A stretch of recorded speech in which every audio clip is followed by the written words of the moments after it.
शेती, शिक्षण, राजकारण, क्रीडा, मनोरंजन, बातमी तुमची आमची सदैव आपल्या सेवेत. प्रकट महाराष्ट्र. नमस्कार, प्रकट महाराष्ट्रमध्ये आपले हार्दिक स्वागत.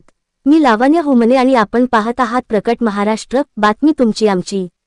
3 दिवसापासून एकही पाण्याचा थेंब आला नाही. अशी अवस्था डोंबिवली निवासी भागात. पाणी नाही मग जगायच कस. डोंबिवली निवासी भागातील नागरिक त्रस्त.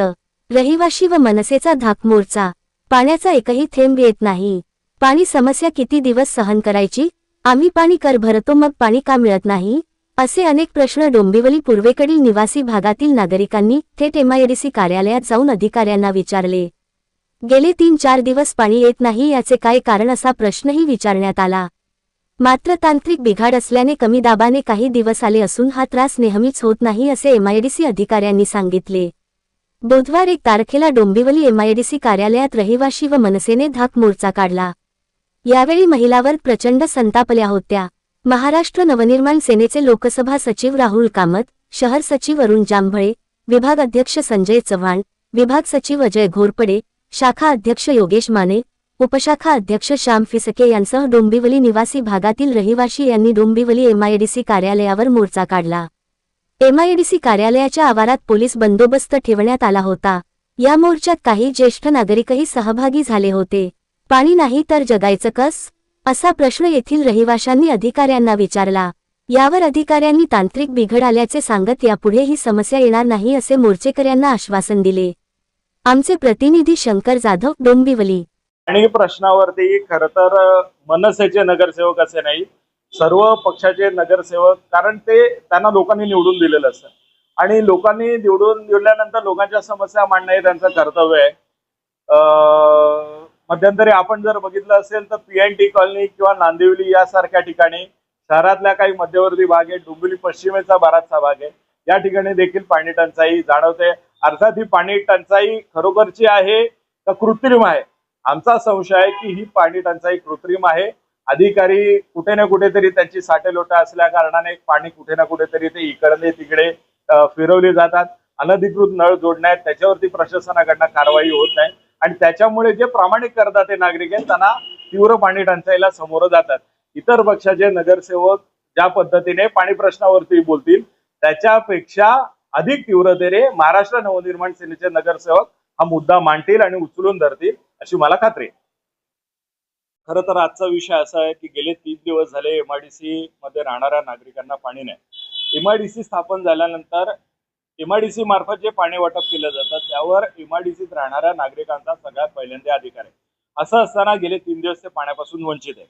आम्ही ज्या वेळेला एमआयडीसीच्या अधिकाऱ्यांकडे चौकशी केली की 12वी धरणातला पाणी साठा किती आहे, ते म्हणाले भरपूर आहे.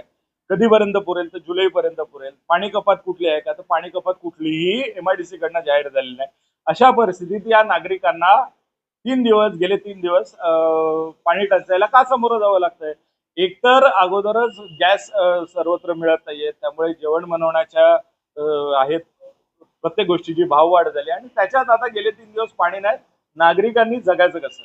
एक लहान मुलगा जो 4थीत शिकतो, तो पुण्याला राहतो, तो आपल्या नातेवाईकांकडे आला होता. त्याने आपले व्यथा एमआयडीसीच्या अधिकाऱ्यांसमोर मांडली की गेले 3 दिवस मी आंघोळ केलेली नाही. आणि अशा परिस्थितीत गेंड्याच्या कातडीचे जे एमआयडीसीचे अधिकारी आहेत हे सगळे लोक थातुरमातुर काहीतरी उत्तर देतात आणि वर्षानुवर्ष एमआयडीसी वासियांचा ज्यांच्या हक्काचं हे पाणी आहे त्यांच्या तोंडाला पानं पुसतात.